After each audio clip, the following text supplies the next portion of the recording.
Hello students, केमिस्ट्रीच्या या व्हिडिओमध्ये आपण मेजरमेंट थोडंसं पुढं कंटिन्यू करणार आहे. तुम्हाला आठवतं का लास्ट लेक्चरमध्ये आपण काय आपण स्टडी केलेलं होतं? International system of unit SI unit बघितलेले होते, 7 बेसिक क्वांटिटी पाहिलेल्या होत्या. त्याच्यानंतर आपण त्याचे प्रिफिक्सेस बघितले होते. आठवतंय का? पी एकड़ नानी को मिलना मिली से है, पी एकड़ नानी को मिलना मिली से देसी ढाबे पे है, कहाँ मिलने जाना तुझे. याच्यानुसार आपण पिको, नॅनो, मायक्रो, मिली ह्या सगळ्या गोष्टी काय केल्या, डिस्कस केल्या.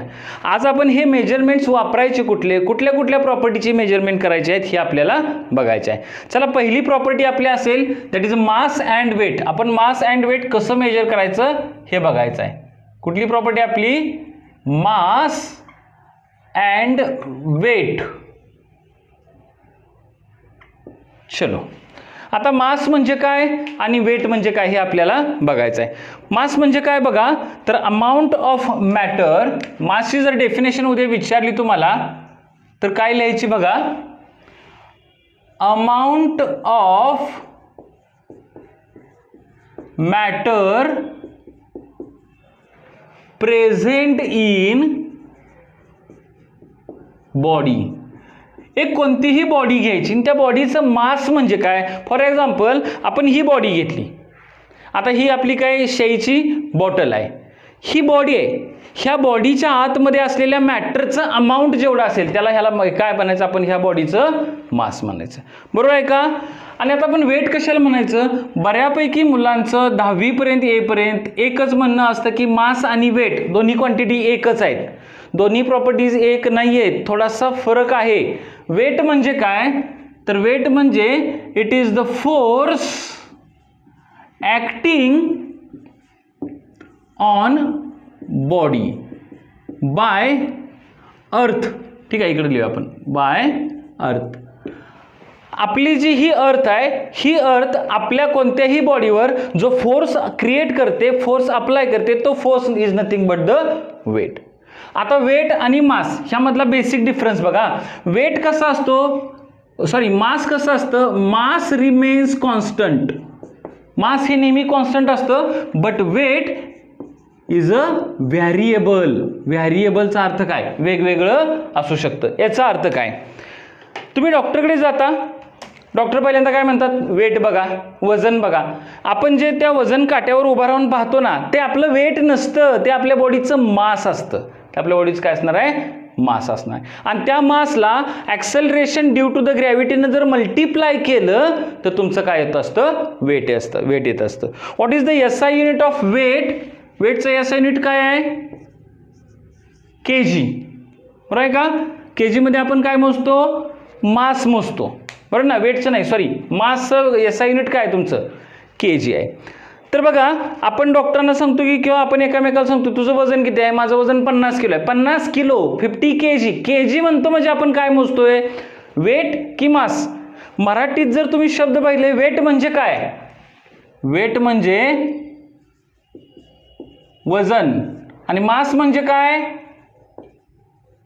वस्तुमान. आता फरक बघा, रुटीन लाईफमध्ये, दररोजच्या लाईफमध्ये, डे टू डे लाईफमध्ये आपण कुठली टर्म वापरतोय? वजन हीच टर्म वापरतो. पण वजन म्हणजे वेट. आलं लक्षात? केमिस्ट्रीमध्ये वापरायचं असतं मास, कारण का kg मध्ये मोजतो ते काय असतं? आपण डॉक्टरांना सांगितलं की डॉक्टर माझं वेट 50 किलो आहे, मग किलोमध्ये सांगतो आणि वेट शब्द वापरतोय, म्हणजे आपलं थोडंसं काय होतं? विरोधाभास होतं, थोडंसं काय होतं? चुकीचं होतं. वेट सांगायचं आहे तर kg वापरून चालणार नाही. kg मध्ये सांगतोय, याचा आपण काय सांगतो? मास सांगतो. आता मास कॉन्स्टंट आहे आणि वेट व्हेरिएबल आहे. कसं बघा, आपण काय करूया? इमॅजिन करा, you are on earth. Imagine काय करायची गोष्ट आहे? तुम्ही अर्थवरच आहात ना, आणि इथं मून आहे. इकडं कोण आहे? मून आहे. आणि इकडं सपोज दिस इज अ सन. आता फरक बघा, मास अँड वेट मधला आपल्याला फरक बघायचा आहे. आता माझ्या बॉडीचं एक्झाम्पल घ्या. काय आहे? माझ्या बॉडीचं मास किती आहे? माझ्या बॉडीचं मास आहे 70 kg.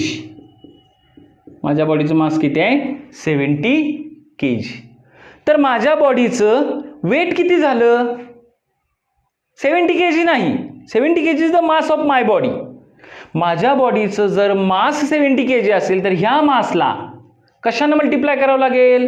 Acceleration due to the gravity. आणि ह्या अर्थवर आता मी कुठं उभा आहे? हे मी आहे. आता म्हणू नका आमचे सर असे दिसतात, ठीक आहे, तुम्ही काढायची काही गरज नाही, बरोबर आहे. हे बघा माझं वेट 70 kg आहे. आता मी पण वापरताना वेट शब्द वापरला नाही, माझ्या बॉडीचं मास 70 kg आहे. मी ह्याला acceleration due to the gravity म्हणजे 9.8 न मल्टिप्लाय करतो. परंतु 9.8च्या ऐवजी आपण राऊंड फिगर 10 घेऊया का? राऊंड फिगर 10 घेऊया. चलो, तर इथं किती झालं? 700 न्यूटन. न्यूटनमध्ये काय मोजतो आपण? वेट. का तर इट इज अ फोर्स. हा एक प्रकारचा काय फोर्स आहे. मग माझ्या बॉडीचं वेट किती झालं? 700. कुठं? अर्थवर. मी जर मूनवर गेलो, चंद्रावर गेलो, तर माझ्या बॉडीचं मास किती राहणार आहे? 70 kg राहणार आहे. बिकॉज युनिवर्समध्ये तुमचं मास कसं राहतं? कॉन्स्टंट राहतं. युनिवर्समध्ये कधीही मास बदलत नाही, बरोबर का? मग युनिवर्समध्ये मास बदलत नाही, पण वेट बदलतं. कसं? माझं वेट इथं 700 न्यूटन निघालं का? आता इथं या. मूनवरचं acceleration due to the gravity earth एवढं असतं का? नाही. अर्थच्या 7 पटीनं कमी असतं.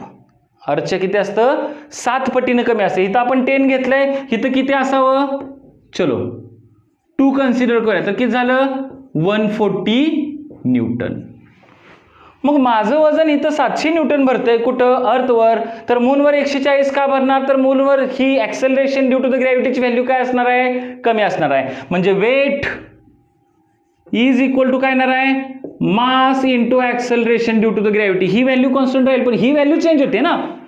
मग जशी जशी जीची व्हॅल्यू चेंज होत जाईल तसं तसं वेटची व्हॅल्यू काय होते? चेंज होते. मग पृथ्वीपासून मूनपर्यंत जाईपर्यंत जीची value acceleration due to the gravity काय होत जाते? कमी होत जाते. मग जीची व्हॅल्यू कमी होत जाते म्हणजे आपलं वेट काय होणार आहे? काय होणार आहे? कमी होणार आहे. तेच जर तुम्ही कुठे गेला? सनवर, तर ॲक्सेलरेशन ड्यू टू द ग्रॅव्हिटीची ही जी 10 व्हॅल्यू 9.8 घेत होतो आपण, ते इथं किती तर 1000 पटीने वाढते. म्हणजे इथं मास काय होणार आहे? जास्त. सॉरी, वेट काय असणार आहे? जास्त असणार आहे. म्हणजे माझं वेट अर्थवर जेवढं असेल त्याच्यापेक्षा मूनवर कमी, अर्थवर जेवढं असेल त्याच्यापेक्षा सनवर कसं असणार आहे? जास्त असणार आहे. तुम्हाला मी एक ठिकाण सांगतो, तिथे जाऊन तुम्ही कधीतरी बघा. मुंबईमध्ये वरळीला नेहरू प्लॅनेटेरियम म्हणजे नेहरू तारांगण नावाचं एक इमारत आहे किंवा science centre, Nehru science centre. तिथं आत गेल्या तिने असे कबर्ड्स केलेत. कबर्ड्स म्हणजे कंपार्टमेंट्स केलेत. जुन्या काळात STD बूथ असायचे बघा पिवळे, तसे छोटे छोटे केलेले आहेत. पहिल्याला नाव दिलंय अर्थ.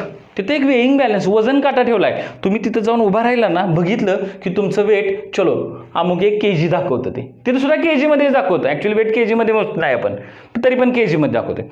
पलीकडे एक कंपार्टमेंट आहे, मून दाखवलं जात. मग मूनवर गेला की तुमचं आता इथं केलेलं वेट आणि इकडचं मूनवर केलेलं वेट कमी दाखवणार. एक्झॅक्टली तुमचं मूनवर किती वेट असेल का तर त्यांनी त्या वेइंग बॅलन्स असा ऍडजस्ट केलाय. तुमचं मास इंटू त्याला acceleration due to the gravity multiply केलं जाईल. Into acceleration due to the gravity म्हणजे काय? Mass multiplied by acceleration due to the gravity किंवा gravitational acceleration.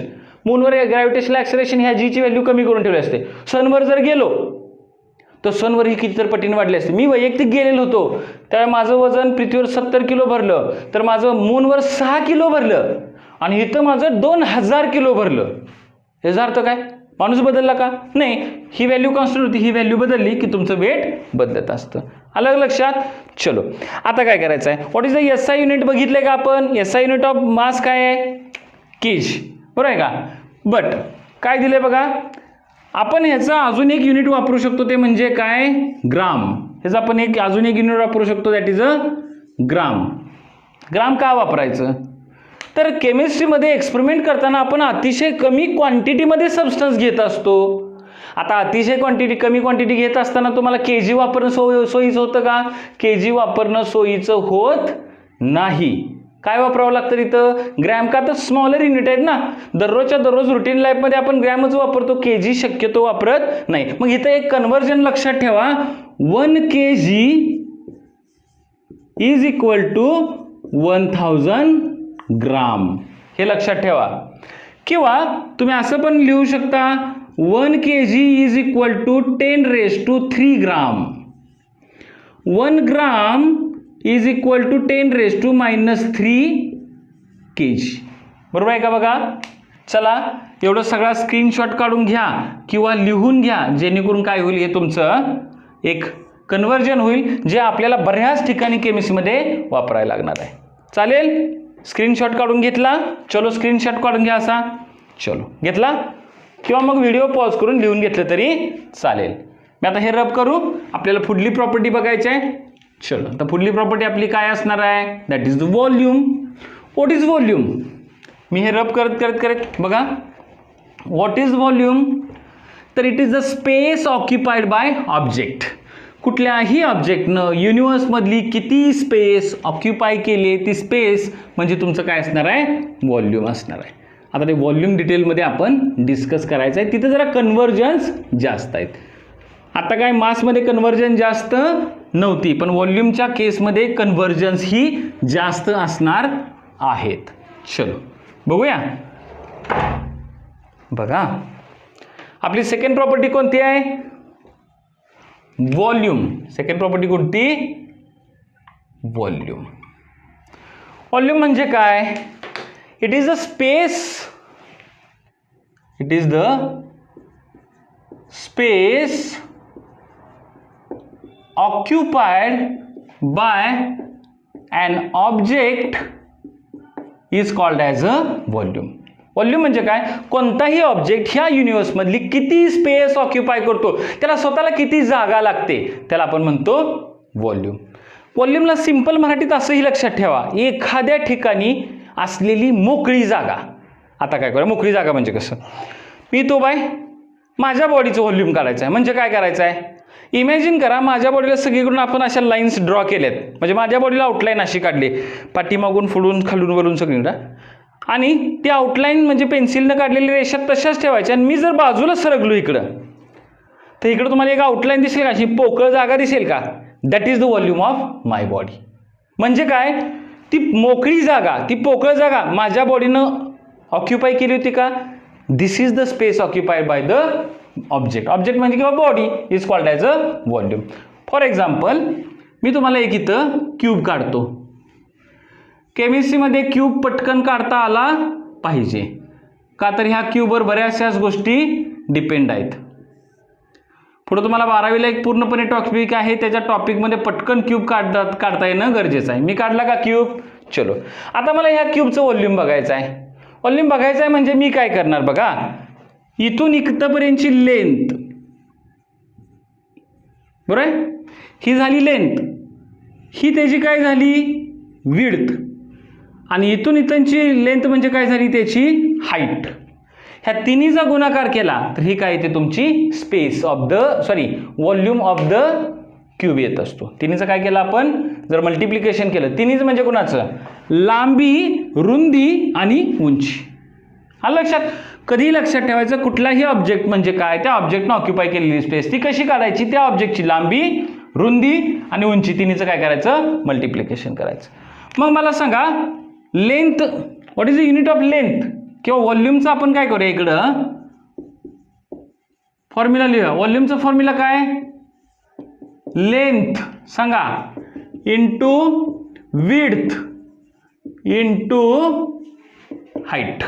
Length into width into height is equal to काय येतं आपलं volume. Length into width into height. आता मला जरा बारकाईने सांगा, ही झाली लेंथ. चलो ही विड्थ म्हणजे काय आहे, जाडी म्हणजे एक प्रकारची लेंथच आहे.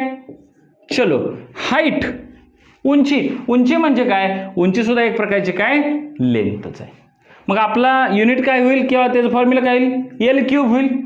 What is the SI unit, volume म्हणजे काय झालं तुमचं L cube. What is the SI unit of length, metre. That's why this the SI unit of the volume is a metre cube. कधी व्हॉल्यूमचं युनिट काय घ्यायचं, मीटर क्यूब.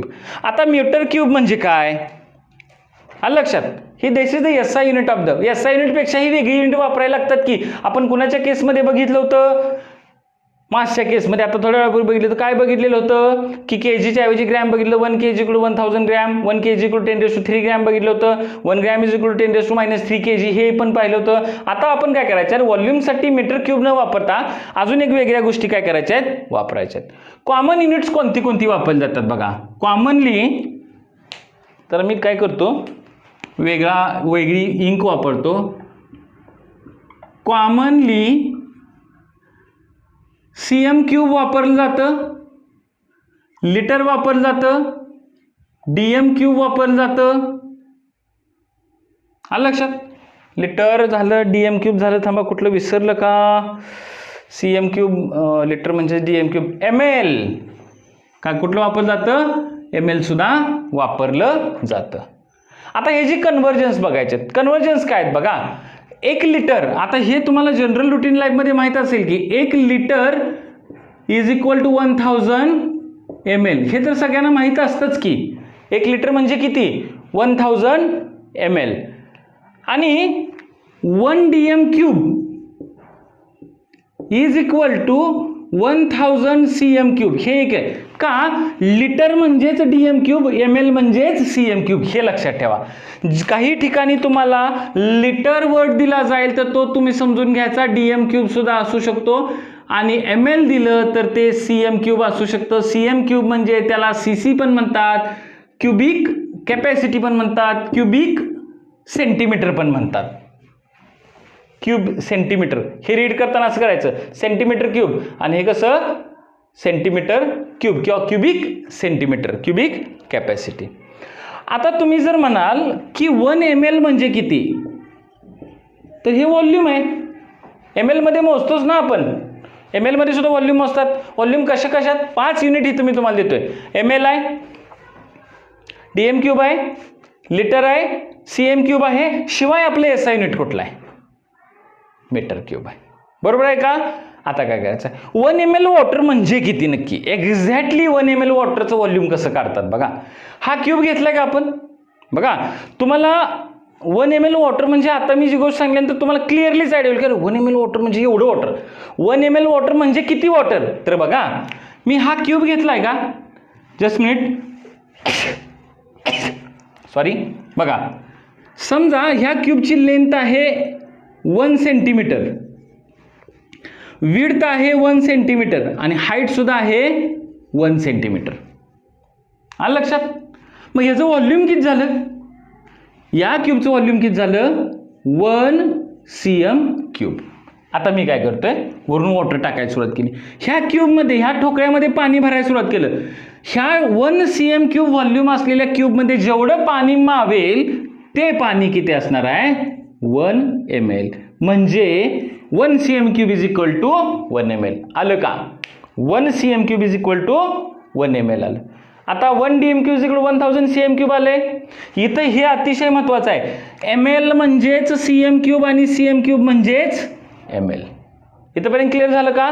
आता परत इकडे बघा, 1 लिटर म्हणजे किती, 1 लिटर म्हणजे किती, 1 लिटर म्हणजे 1000 ml. 1 dm क्यूब म्हणजे 1000 cm क्यूब. आणि इथं दाबुडे सर सांगतायत, महेंद्र सर सांगतायत 1 cm क्यूब = 1 ml. बघा 1 cm क्यूब म्हणजे 1 ml. हे काय आलं, तर हा 1 cm क्यूब व्हॉल्यूममध्ये जेवढं लिक्विड बसेल त्याचं व्हॉल्यूम किती झालं, 1 ml. 1 ml वॉटर एवढ्यात बसणार सगळ्यात. एवढ्यात सगळ्यात बसलेलं वॉटर किती असणार, 1 ml. दोन्ही पद्धतीने विचार करा, एवढ्या सगळ्या क्यूबमध्ये 1 ml वॉटर बसेल किंवा एवढ्या क्यूबमध्ये बसलेलं वॉटर किती असेल, 1 ml असणार आहे. म्हणजे 1 cm क्यूब = 1 ml. का आलं का? मग हे बघा इकडे बघा, 1 litre = 1000 ml, 1 dm cube = 1000 cm cube. म्हणजे आपण असं लिहू शकतो का, 1 लिटर = 1 dm क्यूब लिहू शकतो की, कसं, 1 लिटर = काय होणार, 1000 ml. पण 1 ml म्हणजे 1 cm क्यूब होऊ शकतो, तर 1000 cm क्यूब होऊ शकतो की, बरोबर आहे की नाही. 1000 ml = 1000 cm क्यूब, आणि 1000 cm क्यूब म्हणजे किती, 1 dm क्यूब. म्हणजे 1 लिटर म्हणजे 1 dm क्यूब झालं का. म्हणजे केमिस्ट्रीमध्ये लिटर आणि डीएम क्यूब एकसारखीच युनिट तुम्हाला असणार आहेत. आता काही कन्व्हर्जन्स करायचे आहेत आपल्याला. चला आपण काय करूया, कन्व्हर्जन्स करूया. कुठली कन्व्हर्जन करायचे आहेत बघा, 1 ml is equal to how much litre, हे कन्वर्जन करायचं आहे, बरोबर आहे. त्याच्यानंतर काय करायचं आहे बघा, 1 cm³ is equal to how much litre, हे कन्वर्जन करायचं आहे. मी लिहून घेतो अगोदर, नंतर आपण सोडवूया. चला, 1 ml is equal to how much dm³ हे बघायचं आहे आपल्याला. And 1 cm³ is equal to how much dm³. बघूया. चलो, कसं असेल, 1 ml is equal to how much litre. इथं आहे बघा, 1 लिटरमध्ये 1000 ml असतील तर 1 ml म्हणजे किती, 10⁻³ litre. 1 cm³ is equal to काय, 10⁻³ लिटर, बरोबर आहे ना. 1 cm³ म्हणजे 1 ml च ना. हे ml इथं घेतलं तर 10⁻³ इथे येणार. 1 ml म्हणजे किती, dm³. dm³ म्हणजे अगेन काय आलं, लिटर आलं. म्हणजे किती आलं, 10⁻³ आलं. आणि 1 cm³ is equal to how much dm³, again हे 10⁻³ dm³ आलं. इथंपर्यंत लक्षात आलं का. हे थोडंसं व्यवस्थित लिहून घ्या, नंतर मी रब करतो. व्हिडिओ पॉज करून लिहून घेतलं तरी चालेल.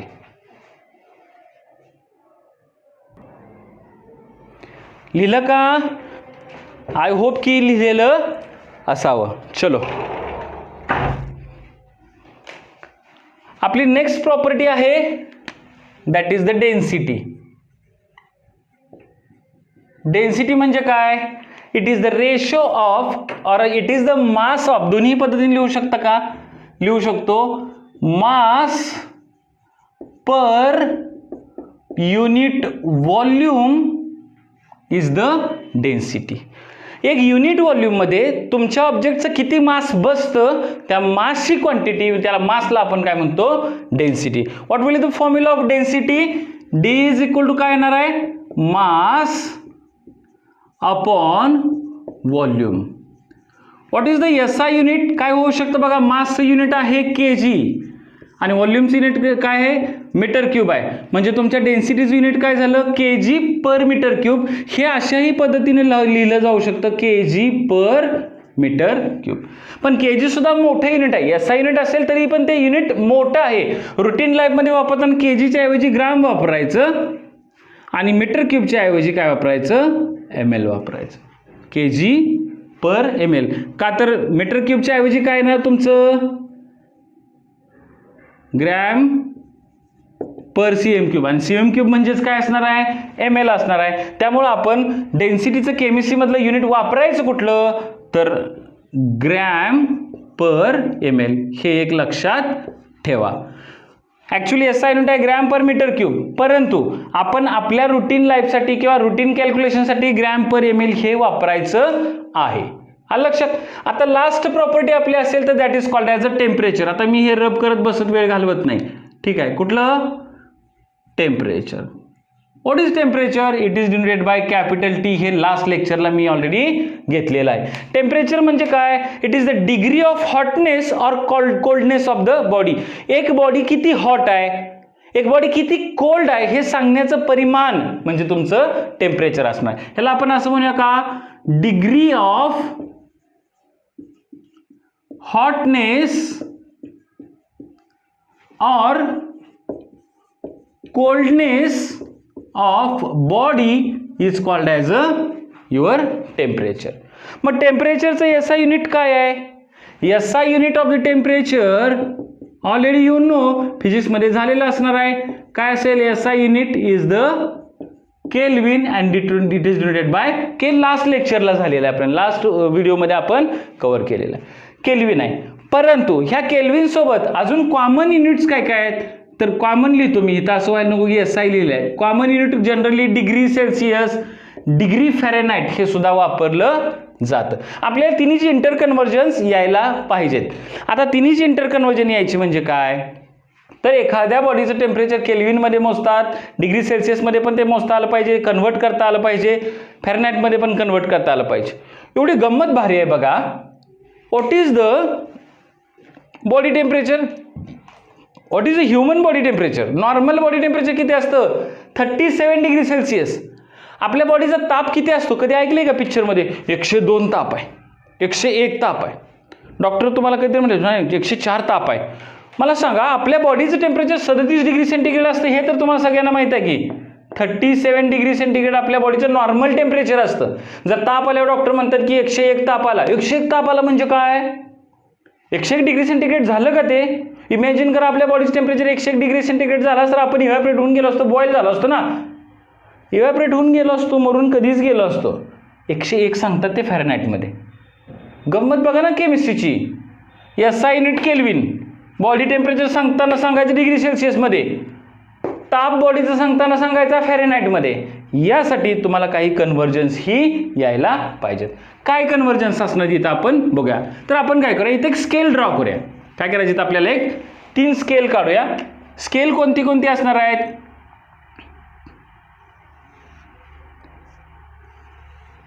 हे समजा एक स्केल आहे, हे सुद्धा एक स्केल आहे आणि हे एक स्केल आहे. 3 स्केल कोणती? Kelvin scale, degree Celsius and degree Fahrenheit हे स्केल आहे. 3 स्केल आपण घेतली. चलो आता कुणाशी कंपेअर करायचे आहेत ही स्केल, कुणावरून काढायचे आहेत? तर आपण boiling point and freezing point of the water. समजा बॉटमला जो पॉईंट आहे, बॉटमचा सगळ्यांचा पॉईंट आहे, that is a freezing point of water असेल. इथं आपण असं लिहूया, हे काय आहे तुमचा फ्रीजिंग पॉईंट ऑफ वॉटर असेल. इथं काय असणार आहे? बरोबर आहे, बॉइलिंग पॉईंट ऑफ वॉटर असणार आहे. इथं फ्रीजिंग पॉईंट, इथं बॉइलिंग पॉईंट. हे सगळ्यांना माहिती आहे ना, डिग्री सेल्सिअसवर वॉटरचं फ्रीजिंग पॉईंट किती आहे? 0 डिग्री सेंटीग्रेड.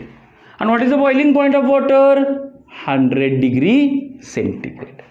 बरोबर आहे का? चलो आता कसं आहे, वॉटरचा फ्रीजिंग पॉईंट केल्विनमध्ये जर घेतला तर तो किती भरतो माहिती आहे का? 273.15. मग हे 100 भरल्या तर किती? 373.15. हे कसं बघा, 0 डिग्री सेंटीग्रेड म्हणजेच 273.15 केल्विन. हे स्टँडर्ड लक्षात ठेवा. 11वीला सेकंड और थर्ड टॉपिकमध्ये स्टेट्स ऑफ मॅटरमध्ये आपल्याला हे कसं कन्व्हर्जन आलं हे शिकायचं आहे. काल कुणी काढलं, हे केल्विन नाव कुणी दिलं, हे सगळं त्यावेळी बघायचं. पण तात्पुरतं लक्षात ठेवायचं आहे, 0 डिग्री सेल्सिअस म्हणजे 373.15 केल्विन. मग आपण इथून 100 घरावर गेलो ना, 100 डिग्री टेम्परेचर वाढवलं म्हणजे 100 युनिटने टेम्परेचर वाढलं. इथं सुद्धा 100 वाढलंय का बघा. 273चं किती झालंय? 373 झालेलं आहे. इथं थोडंसं वेगळं आहे. वॉटरचा फ्रीजिंग पॉईंट फॅरनहाइटमध्ये घेतला तर तो 32 फॅरनहाइट भरतो, 32 डिग्री फॅरनहाइट भरतो. मग हा इथं किती भरणार आहे? तुम्ही म्हणा इथं 100 वाढवलं, इथं 100 वाढवलं, इथं 100 वाढणार नाही. इथं माझ्या माहितीचं 212 डिग्री फॅरनहाइट येतोय. का येतोय ते आपल्याला बघायचं आहे. पण तात्पुरतं एक व्यवस्थित लक्षात ठेवा, ही 2 कन्व्हर्जन लक्षात ठेवा. 0 डिग्री सेंटीग्रेड म्हणजे 373.15 केल्विन. मी इथून 10 घर वर सरकलो की इथं 10 घर वर सरकणार. म्हणजे काय, मला समजा 10 डिग्री सेंटीग्रेड टेम्परेचर घ्यायचं आहे. समजा मी इथं घेतलं 10 डिग्री सेंटीग्रेड, तर इथे किती येणार? ह्या 0 मध्ये 10 ॲड केलं तर ह्यात सुद्धा 10 ॲड करा, किती होणार? 283.15 येणार. मला रूम टेम्परेचर घ्यायचं आहे, किती असतं? 25 डिग्री सेंटीग्रेड. ह्या 0 मध्ये 25 ॲड केलं मी, तर ह्यात सुद्धा 25 ॲड केलं, किती? 298.15 केल्विन झालं. हे मात्र वेगळं आहे. ह्याचं इंटर कन्व्हर्जन आपल्याला बघायचं आहे. याचं म्हणजे कुणाचं? डिग्री सेल्सिअस फॅरनहाइटमध्ये अगोदर बघू किंवा ओके ठीक आहे. अगोदर डिग्री सेल्सिअसचं आपण केल्विनमध्ये कसं करायचं ते बघूया. हे बघा, डिग्री सेल्सिअस सॉरी केल्विनमध्ये करायचं आहे ना. Kelvin is equal to degree Celsius plus 273.15 होतंय का बघा. What is the meaning of 10 kelvin? 10 degree centigrade ना. कसं असेल तर माझं जस्ट मिनिट, माझ्या पटकन लक्षात नाही आलं. Kelvin is equal to degree centigrade plus 273.15. चलो आता काय करायचं आहे, 0 डिग्री सेंटीग्रेडचं केल्विनमध्ये कन्वर्जन करूया. 0 डिग्री सेंटीग्रेडचं केल्विनमध्ये कन्वर्जन करण्यासाठी काय लागलं? केल्विनमध्ये करायचं आहे. म्हणजे 0 डिग्री सेंटीग्रेड जे इथं घ्या, 0 प्लस 273.15 किती आलं? 273.15. रूम टेम्परेचर केल्विनमध्ये काढायचं आहे. रूम टेम्परेचर किती असतं 25 डिग्री सेंटीग्रेड. तर ह्या फॉर्म्युल्यामध्ये सबस्टिट्यूट केलं इथं 25 ऍड केलं 73 + 25 किती झालं 98 298.15. लक्षात आलं का? हे कन्व्हर्जनचा फॅक्टर लिहून घ्या किंवा स्क्रीनशॉट काढा. आता आपल्याला डिग्री सेल्सिअसचं फॅरेनहाइटमध्ये करायचं आहे. मग इथं 212 कसं आलं ते लक्षात येईल. डिग्री फॅरेनहाइट, आता हा फॉर्म्युला अतिशय महत्त्वाचा आहे. Degree Fahrenheit is equal to बघा 9 / 5 इंटू डिग्री सेल्सिअस प्लस 32. आता मला काय बघायचं आहे, फॉर एक्झाम्पल मला बघायचं आहे की 100 डिग्री वॉटरचा फ्रीजिंग पॉईंट बघायचा आहे फॅरेनहाइटमध्ये. डिग्री सेल्सिअसमध्ये किती असतो 0. जर समजा फॅरेनहाइटमध्ये जर काढायचं इथं 0 येईल ना, वॉटरचा फ्रीजिंग पॉईंट 0 डिग्री सेंटीग्रेड असतो तो इथं घ्या. इथं 0 घेतला तर समथिंग इंटू 0 0 प्लस 32 किती आलं 32. वॉटरचा फ्रीजिंग पॉईंट किती आला 32 डिग्री फॅरेनहाइट. आता वॉटरचा बॉइलिंग पॉईंट काढूया. वॉटरचा बॉइलिंग पॉईंट कसं काढणार, आपला फॉर्म्युला काय degree Fahrenheit is equal to 9/5 into degree Celsius. किती degree Celsius 100 degree Celsius plus 32. 5 × 5 20 × 5 100 9 × 2 = 18 180 plus 32 is equal to 212. आलं का? वॉटरचा फॅरेनहाइटमध्ये फ्रीजिंग पॉईंट किती आला, सॉरी बॉइलिंग पॉईंट किती आला 212 डिग्री फॅरेनहाइट. इथपर्यंत क्लिअर झालं का? आता फॅरेनहाइटचं ह्या फॉर्म्युल्यावरून डिग्री सेल्सिअसमध्ये कन्व्हर्जन करायचं असेल तर फॉर्म्युला असा होईल का, काय करता येईल, हे 5 इकडे घ्या 9 इकडे घ्या. मग इक्वेशन कसं होईल 5 / 9 into degree Fahrenheit minus 32 is equal to degree Celsius. हा एक फॉर्म्युला तुम्हाला यायला पाहिजे. See this is the formula use to convert degree Fahrenheit into degree Celsius. This formula is used to convert degree Celsius into degree Fahrenheit. And see, this is the formula used to convert degree Celsius into Kelvin. मग केल्विनचे degree Celsius मध्ये conversion करण्यासाठी काय करावं लागेल तुम्हाला, kelvin minus 273.15 degree Celsius मध्ये. समजा तुम्हाला 10 दिला असेल, 10 केल्विन म्हणजे काय, 10 ने हे वजा करा तुमचं डिग्री सेल्सिअस येऊन जाईल. लक्षात आलं का? C this is all about your 4 important properties mass, volume, density and temperature. Clear cut झालं का सगळ्यांना? बघा जरा काही ह्याच्यावरची न्यूमेरिकल्स नंतर तुम्हाला मी देईन, ती तुम्ही नंतर काय करायचे आहेत सोडवून घ्यायचे आहेत. टिल देन अभ्यास करत राहा. Okay, thank you.